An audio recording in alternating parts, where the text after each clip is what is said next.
अपने आप को छोटी जात का समझते हैं, घबराते रहते हैं, डरते रहते हैं। ये मैं आपको बिल्कुल स्पष्ट करना चाहूंगा कि अपने महापुरुषों को पढ़ा करो।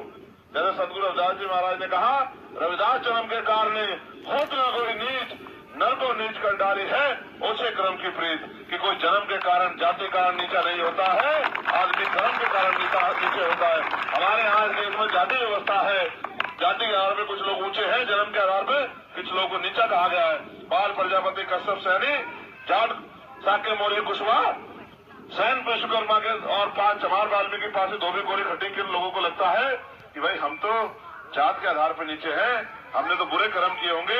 आप ये बताओ, जिंदा जो है जाता नहीं है और मरने वाला आके बताता नहीं कि कहाँ गया था, तो आपको क्या पता कि भाई देश में क्या हो रहा है। हमारे महापुरुषों ने समय समय में रास्ता दिखाया। भगवान बुद्ध ने कहा कि मृत्यु अटल है, मृत्यु निश्चित है, और उन्होंने ये भी कहा कि कोई जो है ईश्वर नहीं है।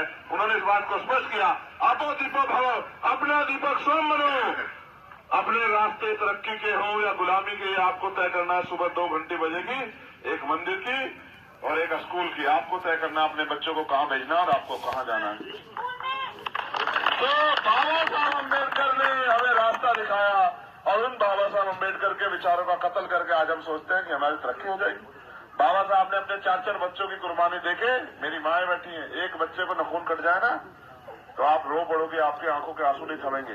बच्चे कुछ हो जाए बुखार बीमार तो उसका पिता रो पड़ेगा। बाबा साहब ने अपने 4 बच्चों को कुर्बानी दी, इसलिए बाबा साहब को मानते हैं, इसलिए उनकी स्टैचू लगाई कि उनका बेटा मरा हुआ पड़ा था। अपने बेटे को छोड़ के वो गोलमेज कॉन्फ्रेंस में लंदन गए हमारे लिए, ये कहते हुए अपनी पत्नी को कि रमा, अगर राजरत्न की एक राजरत्न की परवाह करूंगा तो मेरे करोड़ों राजरत्न इस देश में भूखे प्यासे मर जाएंगे, मुझे उनकी चिंता है। इसलिए बाबा साहब अम्बेडकर को नमन करते, ये ऐसे नमन नहीं करते जैसा ये ग्रेड बता था कि भाजपा के लोगों ने सतगुरु जी की फोटो लगा ली और भाजपा के लोगों ने बाबा साहब अम्बेडकर की फोटो लगा ली, और यही बराबर में रामपुर मेलक में बाबा साहब के पार्क के ऊपर एक दलित समाज के बच्चे को सरकार की पुलिस ने गोली मार के उसका भेजा पाड़ दिया।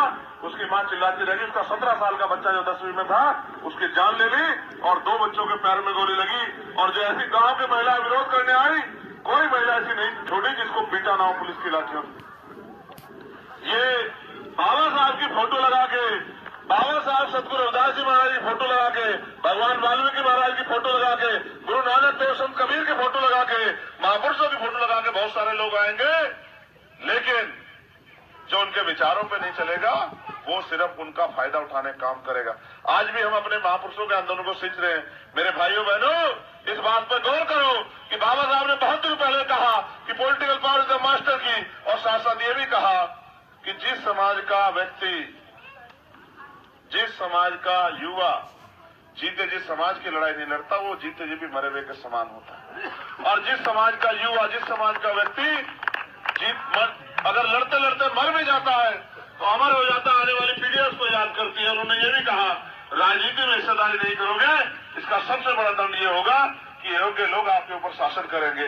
आज गैर पढ़े लिखे लोग जो बताते थे कि हम चाय बेचते थे, वो देश में राज कर रहे हैं, और मेरा पढ़ा लिखा नौजवान जिनको नौकरी रोजगार करना चाहिए था, वो MA BEd करके, वो PhD करके, वो हाई स्कूल इंटर करके, वो BSc करके, BA करके, MCA करके, उनके माँ बाप ने एक एक पैसा काट के पेट लगा दिया कि भाई ये पढ़ लिख के हमारी गरीबी बेबसी खत्म करेगा।